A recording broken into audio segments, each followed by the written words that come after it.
ओम नमः शिवाय। दोस्तों, आपका हमारे चैनल पर स्वागत है।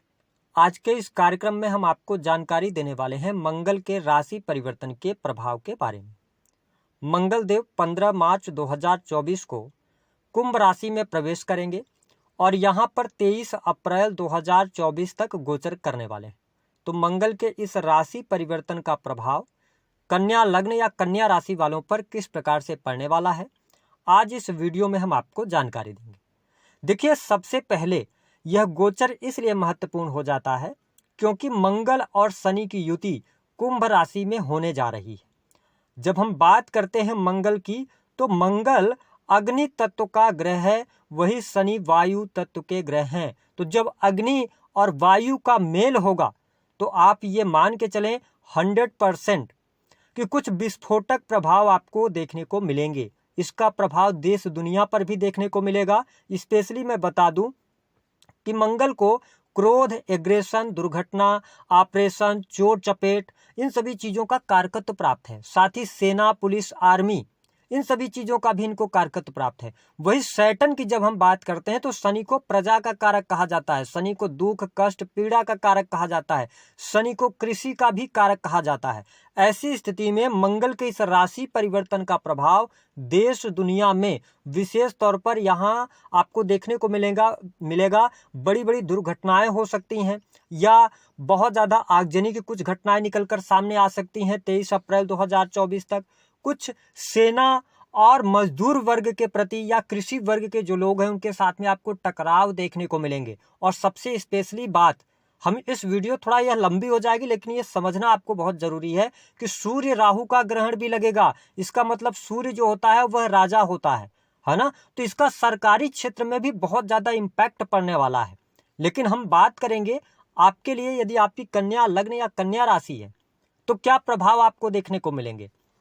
देखिए, शनिदेव वर्तमान समय में आपके 6 हाउस में है। मंगल आपके 6ठे भाव में गोचर करेंगे। शनि मंगल की युति आपके 6 हाउस में बनने जा रही है। मंगल आपके अष्टम भाव और तीसरे भाव के स्वामी होकर 6 हाउस में गोचर करेंगे, जिसके परिणाम स्वरूप कन्या लग्न या कन्या राशि वालों के जीवन में कुछ बड़े परिवर्तन अवश्य देखने को मिलने जा रहे हैं। स्पेशली यदि आप नौकरी कर रहे हैं तो नौकरी में आकस्मिक तौर पे आपको बहुत ज़्यादा लाभ मिल सकता है। विशेष तौर पर जो लोग सरकारी क्षेत्र से जुड़े हैं उनको थोड़ी सी सावधानी जरूर रखनी है। कार्यस्थल पर वाद विवाद से करने से बचना है। हालांकि करियर के मामले के लिए समय आपके लिए अनुकूल रहेगा। नई नौकरी की संभावनाएं अगर आप तलाश रहे हैं तो इस गोचर अवधि के दौरान नई नौकरी की संभावनाएं दिखाई देती हैं। 6 हाउस के अंदर दो पापक ग्रहों का होना आपके जीवन में शत्रु संबंधित समस्याएं समाप्त होंगी। इसके साथ ही आने वाला यह जो समय है इसमें आप देख पाएंगे कि यदि आप कर्ज में दबे हुए हैं तो कर्ज से मुक्ति के योग बनेंगे आपके लिए। ये स्थिति बहुत बढ़िया रहने वाली है। साथ ही आप देखें कि आप यहाँ मंगल, शनि और शुक्र की भी युति 31 मार्च तक रहेगी। इसका मतलब यह है कि कार्यस्थल पर या सर्विस प्रोवाइडिंग के कार्यों में आपको सफलता प्राप्त होगी। कुछ नए लोगों से आपको जुड़ने का अवसर प्राप्त होगा। साथ ही आपके द्वारा किए गए कार्यों में आपको सफलता, यदि आपका कोई कोर्ट कचहरी आदि में मामला चल रहा है, आपको यहाँ पर लाभ प्राप्त होने जा रहा है। प्राइवेट सेक्टर के अंदर नौकरी कर रहे हैं तो आपको सडन कोई लाभ हो सकता है। ऐसा नहीं है कि मंगल शनि का जो युति बनती है तो ये ज्यादा निगेटिव ही हमेशा परिणाम देती है, ऐसा नहीं है। आकस्मिक तौर पे आपको हो सकता है कोई रुका हुआ काम है जिसके बनने की आपको संभावना नहीं थी, अचानक से आपके कार्य बन जाएंगे। जो लोग इंजीनियरिंग के फील्ड में हैं, मेडिकल लाइन में हैं या इससे जुड़ी हुई कोई एजुकेशन ले रहे हैं, टेक्निकल फील्ड से जुड़ी हुई एजुकेशन ले रहे हैं या इससे रिलेटेड कोई आपका एग्जाम है, अगर 15 मार्च से लेकर 23 मार्च तक वह एग्जाम आता है तो आप उसको क्रैक कर जाएंगे यदि आपका लग्न कन्या है या राशि आपकी कन्या है। तो ये बहुत ही स्पेशल प्रभाव आपको देखने को जरूर मिलेगा।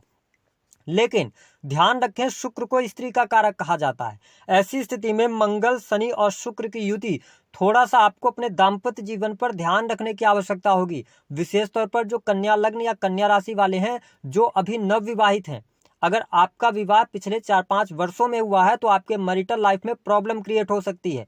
कोर्ट कचहरी जैसे मामलों से भी सामना हो सकता है। तो इसको लेकर आपको अवेयर रहना है, क्योंकि अगर देखा जाए तो आपके 7वें भाव में ग्रहण लग रहा है। इस वजह से बहुत सावधानी पूर्वक इस टाइम पीरियड को निकालने की आवश्यकता रहेगी। मैं आपको स्पष्ट कर दूं कि शनि आपका पंचमेश और छठे का स्वामी है, मंगल अष्टमेश और थर्ड का स्वामी है, वही शुक्र की अगर हम बात करते हैं तो द्वितीय भाव और छठे भाव का स्वामी है। ऐसी स्थिति में कन्या लग्न और कन्या राशि वालों ध्यान रखना है कि आपके मैरिटल लाइफ में या एक्स्ट्रा मैरिटल की तरफ आप जाते हैं तो कहीं ना कहीं से आपका पैसा खर्च होगा, कोर्ट कचहरी आदि के मामलों में फंस सकते हैं, तो इसको लेकर आपको थोड़ी सी सावधानी रखने की आवश्यकता रहेगी। हालांकि इसके अतिरिक्त अगर देखा जाए तो जो लोग विदेश जाना चाहते हैं, विदेश से जुड़कर काम कर रहे हैं, टूर एंड ट्रेवल्स के काम कर रहे हैं, उनके लिए यह समय अच्छा रहेगा। आपके साहस और पराक्रम में वृद्धि होगी। जो लोग क्रिएटिव फील्ड से जुड़े हुए हैं उनके लिए भी यह समय बहुत ही अनुकूल साबित होने जा रहा है। विशेष तौर पर सेल्स, मीडिया, मार्केटिंग से जुड़े जातकों को अच्छा लाभ प्राप्त होगा। आप जो पराक्रम करेंगे, जो साहस दिखाएंगे, उसका भरपूर तरीके से आपको लाभ प्राप्त होगा। छोटे भाई बहनों को लेकर कोई गुड न्यूज प्राप्त हो सकती है। छोटे भाई बहनों के करियर को लेकर कोई आपको शुभ समाचार की प्राप्ति होगी, लेकिन उनके साथ में संबंधों को बेहतर करने का आपको प्रयास अवश्य करना चाहिए। शत्रु आपके पराजित हो रहे हैं। मंगल देव की जो 7वीं दृष्टि है वह आपके 12th हाउस पर पड़ रही है। मैंने आपको बताया कि आपके सप्तम भाव के स्वामी अष्टम में चल रहे हैं बृहस्पति, और साथ ही आपके सप्तम भाव में ग्रहण लग रहा है। मंगल आपके 12th हाउस को देख रहे हैं, सैटर्न भी 12th हाउस को देख रहे हैं। ऐसी स्थिति में आपको अपने हेल्थ को लेकर अवेयर रहना है। जिन लोगों को ब्लड से रिलेटेड समस्याएं हैं, या हो सकता है कि इस टाइम पीरियड के दौरान आपको कोई ना कोई सर्जरी का सामना करना पड़े, ठीक है, तो इन चीज़ों पर, हॉस्पिटल्स पर पैसा खर्च हो सकता है, तो इन चीज़ों को आपको थोड़ा सा ध्यान देकर चलने की आवश्यकता रहेगी। हालांकि विदेशी भूमि से जुड़े हुए हैं तो आपको लाभ प्राप्त होगा। इंपोर्ट एक्सपोर्ट के कार्यों से बहुत बेहतरीन यहाँ पर लाभ आपको प्राप्त होने जा रहा है। जो लोग प्रेम संबंधों में हैं, प्रेम संबंधों में अनुकूलता देखने को मिलने जा रही है। प्रेमी प्रेमिकाओं के बीच में अच्छा आकर्षण रहने वाला है। नए प्रेम संबंधों की इस दौरान शुरुआत हो सकती है, तो ये चीज़ें आपके लिए बेटर हैं। कुछ चीज़ें आपके लिए निगेटिव हैं। जो लोग ऑलरेडी किसी भी प्रकार से मेडिकल लाइन या आप हॉस्पिटल्स के अंदर कार्य करते हैं, 12th हाउस हॉस्पिटल्स का होता है, तो आपको वहां पर बहुत बेहतर लाभ प्राप्त होंगे। लेकिन आप देखें कि 8वीं दृष्टि आपके लगन पर पड़ रही है और ऑलरेडी केतु देव यहाँ पर विराजमान है, तो आपको ये ध्यान देना होगा कि जिनको बीपी वगैरह की समस्या है या ब्लड से रिलेटेड कोई इशू है, आप वाहन चलाते हैं, सावधानी पूर्वक चलाइएगा। आपके अंदर एग्रेशन, क्रोध की अधिकता इस दौरान देखने को मिलेगी। हालांकि आपके अंदर एनर्जी अच्छी रहने वाली है, आप एनर्जी के साथ में काम करने वाले हैं, तो ये स्थिति बहुत बढ़िया है। धन लाभ के लिहाज से यदि देखा जाए तो धन की स्थिति भी आपके लिए बहुत बेटर रहेगी। आपकी नौकरी से आप बहुत अच्छा धन प्राप्त करेंगे। आप फिनांस के सेक्टर से जुड़े हुए हैं या कोई भी ऐसा सेक्टर है आपका जिसमें आप सर्विसेज प्रोवाइड कराते हैं, चाहे वो आप शोरूम चलाते हो, चाहे ऑटो पार्ट्स के शॉप चलाते हो, या इसके अतिरिक्त आप किसी भी प्रकार के सर्विसेज दे रहे हैं लोगों को, तो आपके लिए यहाँ पर लाभकारी समय जरूर रहने वाला है। जो लोग अकल्ट से जुड़े हैं, धार्मिक क्रियाकलापों से जुड़े हुए हैं, उनके लिए यह टाइम फ्रेम बहुत ही अच्छा रहने वाला है। किसी भी प्रकार की समस्या यहाँ पर देखने को नहीं मिलेगी। मंगल और शनि 6th हाउस में है। ऐसी स्थिति में आपके लिए भूमि, भवन, वाहन का भी योग बहुत अच्छा दिखाई दे रहा है। आपके सुखों में वृद्धि देखने को मिलेगी, लेकिन हेल्थ को लेकर आपको अवेयर रहने की आवश्यकता रहेगी, ठीक है। साथ ही आपके पारिवारिक जीवन का माहौल अच्छा रहेगा। आपके घर परिवार में कोई शुभ अथवा मांगलिक कार्यक्रम होने के योग दिखाई देते हैं। माँ की हेल्थ यहाँ पर अच्छी रहने वाली है, कोई समस्या यहाँ पर देखने को नहीं मिलेगी।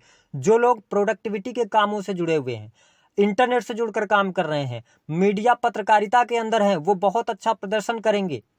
साथ ही आपके लिए सबसे इंपॉर्टेंट बात यहाँ पर यह है कि अष्टम भाव भी आपका जागृत हो रहा है। तो अगर आप रिसर्च बेस्ड कोई काम करते हैं, ठीक है, और 5th हाउस भी यहाँ पर एक्टिवेटेड हो रहा है, ऐसी स्थिति में आप बुद्धि से जुड़े कार्यों से अच्छी सफलता प्राप्त कर सकते हैं।